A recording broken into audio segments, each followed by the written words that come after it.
राजस्थान की एक ऐतिहासिक प्रेम कथा जो एक राजकुमारी व एक कुम्हार के बेटे के बीच में शुरू हुई। माँ भाग्य लेखनी भव सागर में जोड़ियां बनाकर छोड़ रही थी, मगर एक भी जोड़ी पार नहीं उतर रही थी। तभी वहाँ अपने घोड़े खच्चर चलाता हुआ लाखा कुम्हार का बेटा पहुँच जाता है। बोलता है, माँ क्या कर रही हो?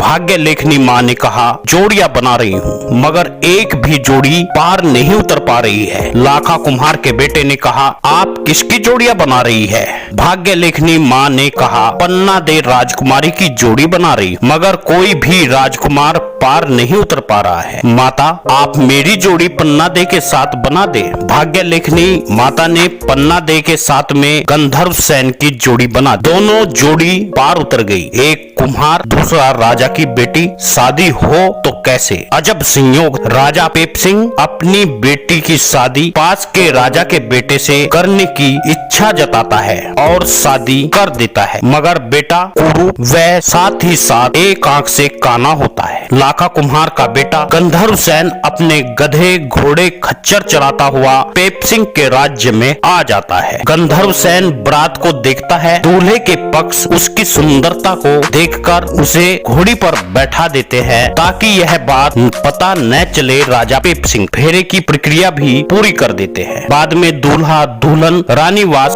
के लिए जाते हैं। राजकुमारी कुम्हार के बेटे की सुंदरता पर मुग्ध हो जाती है। गंधर्व सेन भूखा होता है। यह बात वह अपनी रानी पीपल दे को यानी राजकुमारी को बता देता है। पीपल दे अपनी चुनरी से बंधे हुए सगुन के चावल उबालकर गंधर्व सेन को खिला देती है। लाखा कुम्हार का बेटा गंधर्व सेन सफेद कपड़े पर हल्दी से शादी की पूरी कहानी लिख देता है। लघु शंका के बहाने वहाँ से निकल जाता है। गंधर्व सेन अपने गधे घोड़े खच्चर लेकर अपने शहर में लौट जाता है। पन्ना दे को पूरी कहानी का पता लगता है। उसे दुख होता है। वह अपनी ससुराल जाने से मना कर देती है। पिता पेप सिंह की आज्ञा पाकर पीपल दे एक राजकुमार का रूप बनाकर सखियों के साथ तलाश करने के लिए निकल जाती है। लाखा कुम्हार के बेटे गांव-गांव, शहर-शहर, गली-गली में बस एक ही सवाल पूछती, रात के दूल्हे की सच्ची बात जो बताएगा उसे भारी इनाम मिलेगा, मगर सवाल का जवाब उसे मिलता नहीं है। अंत में पन्ना दे उसी शहर में पहुंच जाती है जहां लाखा कुम्हार बर्तन बनाता और उसका बेटा गंधर्व सेन गधों को चराता। उस शहर में ढिंडोरा पिटवाया। यह बात गंधर्व सेन को पता लगी। तभी वह राजकुमारी के सामने आया। उसने पूरी कहानी सुना। पन्ना दे ने दूल्हे के कपड़े देखने की इच्छा जाहिर की। गंधर्व सेन ने शादी के कपड़े पहनकर उसे दिखा। राजकुमारी अपने भेष में आ जाती है। प्रेम भरी लम्हों में दोनों खो जाते हैं। उसके बाद पन्ना दे उसे महल में ले जाती है। उसके बाद पन्ना दे गर्भवती होती है और उसे 4 बच्चे होते हैं। बड़े बेटे का नाम भरतहरि होता है, छोटा बेटा विक्रमादित्य है और एक बहन होती है जो तीसरे नंबर की होती है, उसका नाम मेनावती हो। सबसे छोटा सलीमादित्य। चारों महल में आराम से खेलते हैं, रहते हैं, कूदते हैं, मगर पिछड़े समाज के इतिहास के साथ में बड़ी छेड़छाड़ की गई। पूरे इतिहास को बदल दिया। कुम्हार के बेटे गंधर्व सेन को लाखा कुम्हार की गधी से पैदा हुआ इतिहासकारों ने लिख दिया, जो वास्तव में हास्यास्पद है। शिलालेख को या तो इतिहासकार पढ़ नहीं पाए या फिर वे ब्रह्म लिपि को सही समझ नहीं पाए। इतिहासकार पूरा सच उजागर नहीं कर पाए। दोस्तों, आपसे अपील है, पिछड़े समाज के इतिहास को आगे बढ़ाने के लिए वीडियो को शेयर करें। लाल रंग का बटन है, उसे काला कर दे। कल फिर कोई इतिहास का वह पन्ना जो इतिहासकारों ने इतिहास से मिटा दिया, उसे हम आपको बताएंगे।